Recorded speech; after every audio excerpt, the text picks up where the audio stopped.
jungle.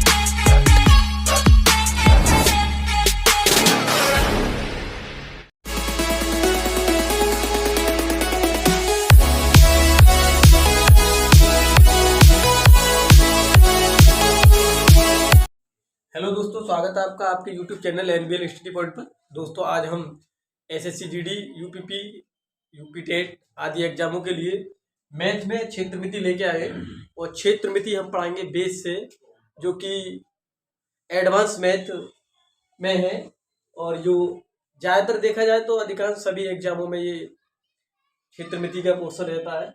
High school की class देख लो, चाहे 9th क्लास की परिप्रेक्ष्य से देखें तो मेंस्ट्रुएशन काफी महत्वपूर्ण टॉपिक है, पढ़ते हैं मेंस्ट्रुएशन। क्षेत्रमिति को दो भागों में पढ़ेंगे हम। एक होती है 2D और दूसरा है 3D। 2D में क्षेत्रफल आता है और पैरामीटर या परिमाप, इसमें आयतन, सतह और एरिया, क्षेत्र, इसको 2D में पढ़ा जाता है और जिसमें 3 कंडीशन बने उसको हम 3D में पढ़ते हैं। तो आज हम पढ़ेंगे 2D। देखते हैं 2D में हमें एक तो त्रिभुज पढ़ना है, एक हमें चतुर्भुज पढ़ना है, एक वृत्त पढ़ना है और एक हमें षष्ठभुज पढ़ना है। ये आकृति हमें 2D में पढ़नी होती है। तो 2D में सबसे पहले आज हम पढ़ेंगे त्रिभुज। त्रिभुज एक ऐसी बंद आकृति होती है जो 3 भुजाओं से घिरी होती है। तो लिखेंगे त्रिभुज। त्रिभुज एक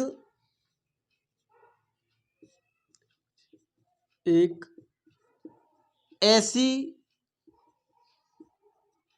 बंद आकृति होती है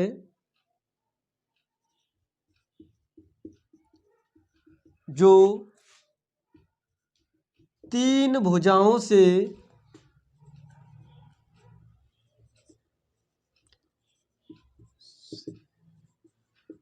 मिलकर बनी होती है।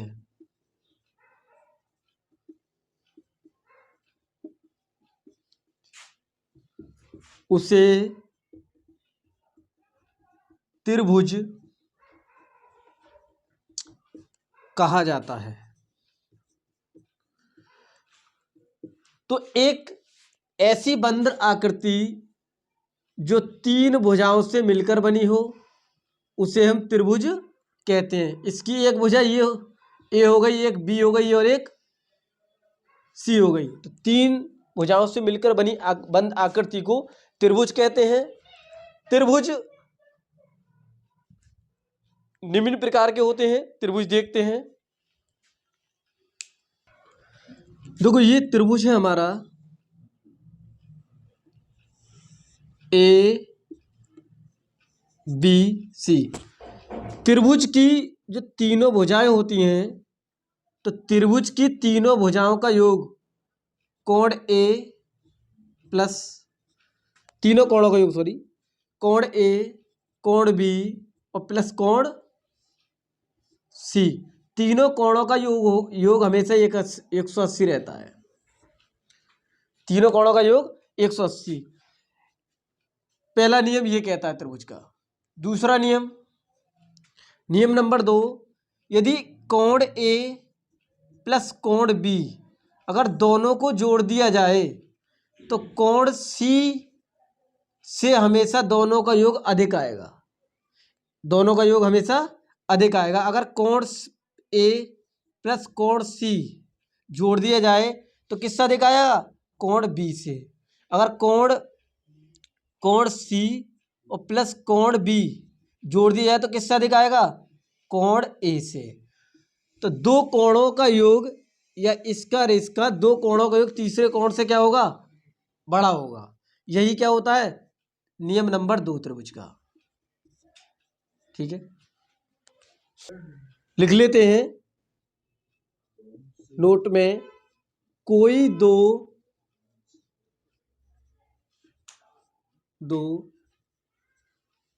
भुजाओं का सम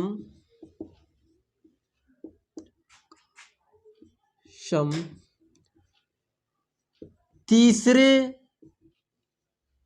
भुजा से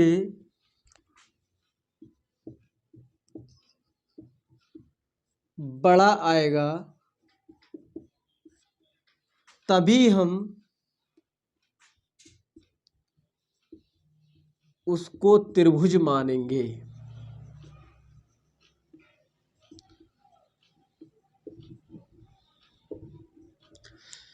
किन्हीं दो भुजाओं का योग तीसरी भुजा से हमेशा बड़ा आएगा। ठीक है, तो तभी हम क्या कह सकते हैं? त्रिभुज कहेंगे। Note the point. सम का अर्थ होता है योग। ठीक है, सम या योग। पढ़ेंगे त्रिभुज का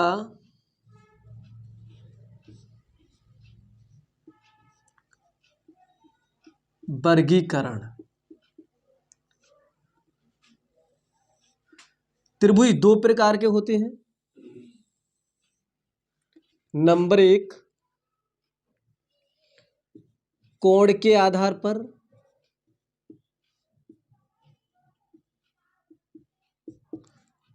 और नंबर 2, भुजा के आधार पर।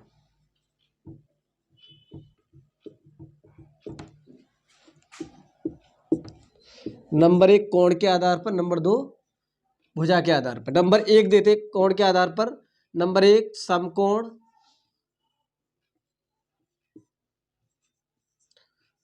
दूसरा है न्यून कोण, तीसरा होगा अधिक कोण। तो ये होता है हमारे कोण के आधार पर समकोण, न्यून कोण और अधिक कोण। दूसरा देखते हैं विषमबाहु त्रिभुज,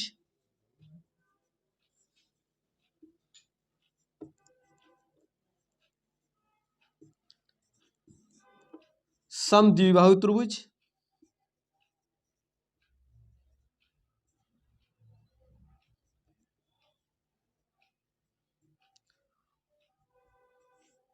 और तीसरा समबाहु त्रिभुज।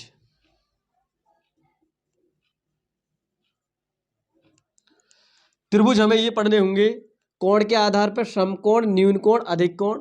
भुजा के आधार पर विषमबाहु त्रिभुज, समबाहु त्रिभुज और समद्विबाहु त्रिभुज, समबाहु त्रिभुज। 3 प्रकार के ये हैं और 3 ही प्रकार के ये हैं। तो देखते हैं त्रिभुज। नंबर 1 देखते हैं समकोण।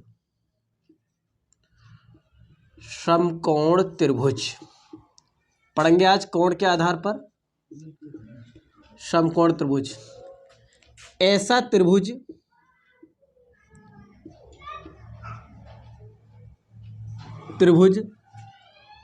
जिसका कोई एक कोण 90 डिग्री का होता है उसे समकोण त्रिभुज कहते हैं।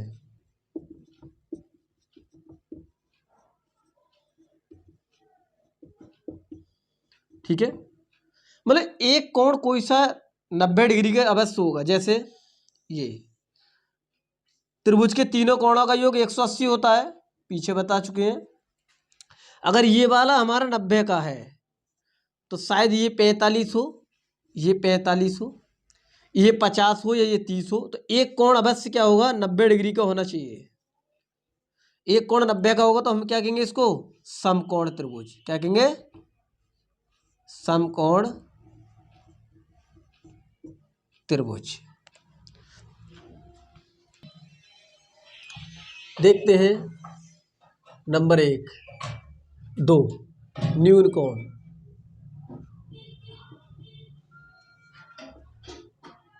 ऐसा त्रिभुज जिसमें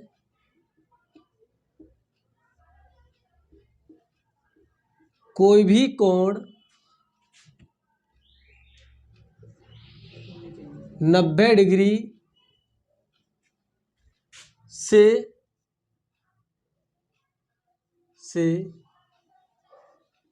अधिक नहीं होता, 90 डिग्री नहीं होता, 90 डिग्री से कम होता है, 90 डिग्री से। ऐसा त्रिभुज जिसमें कोई भी कोण 90 डिग्री से कम ही रहता है, उसे न्यून कोण कहा जाता है। कोई भी ऐसा त्रिभुज नहीं होगा, कोण नहीं होगा जिसमें 90 डिग्री से अधिक हो। जैसे हमने कोई त्रिभुज बनाया,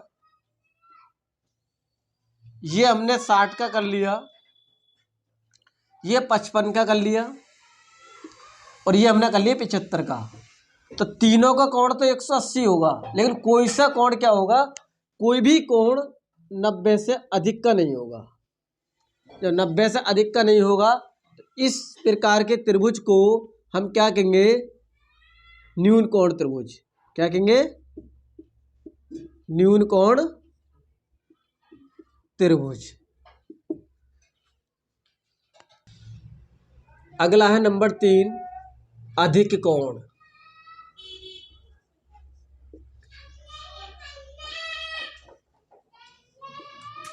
ऐसा त्रिभुज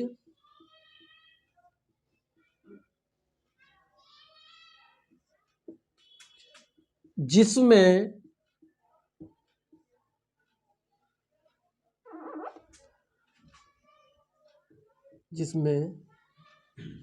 कोई एक कोण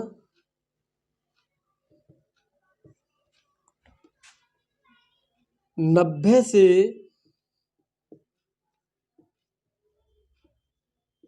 अधिक का होता है,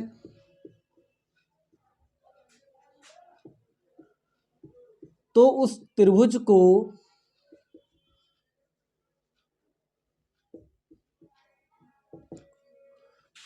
अधिक कोण कहा जाता है, अधिक कोण त्रिभुज कहा जाता है। जैसे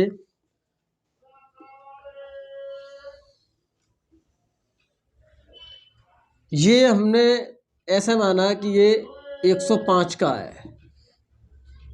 ठीक है, 105 का ये है और ये वाला हमने कर लिया 35 का और ये कर लिया 40 का। टोटल का योग तो 180 रहेगा, लेकिन इसमें से कोई एक त्रिभुज जो का कोण होगा, एक त्रिभुज का कोई सा भी कोण, वो क्या होगा, 90 से अधिक होगा, तो इसको बोलेंगे अधिक कोण त्रिभुज।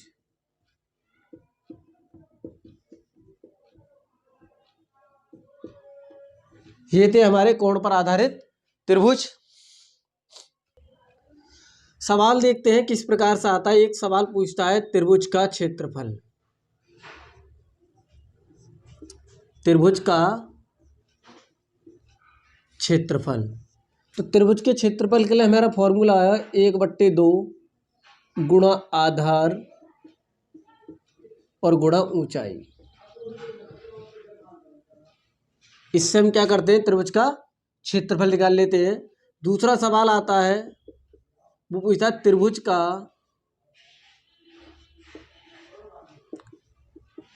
परिमाप। तो त्रिभुज के परिमाप में होता क्या है, ये है त्रिभुज हमारा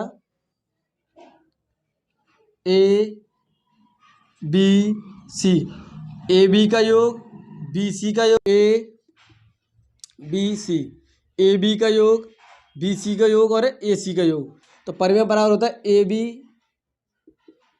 plus B C plus A C, तीनों भुजाओं का योग अगर हम कर देते हैं तो निकल आता है हमारा क्या, ये परिमाप। दूसरा है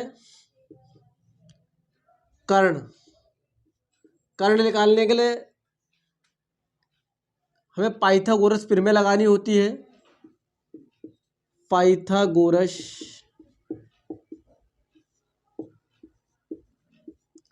प्रमेय, इसमें क्या करते हैं, कर्ण का स्क्वायर बराबर आधार का स्क्वायर प्लस लंब का स्क्वायर। ये पाइथागोरस प्रमेय लगाते हैं। ये हमारे कुछ फॉर्मूले हैं जो हमें आगे काम आएंगे। अगला देखो, एक सवाल इस प्रकार से ही बहुत पूछा जाता है। ये कोई त्रिभुज है और त्रिभुज के अंदर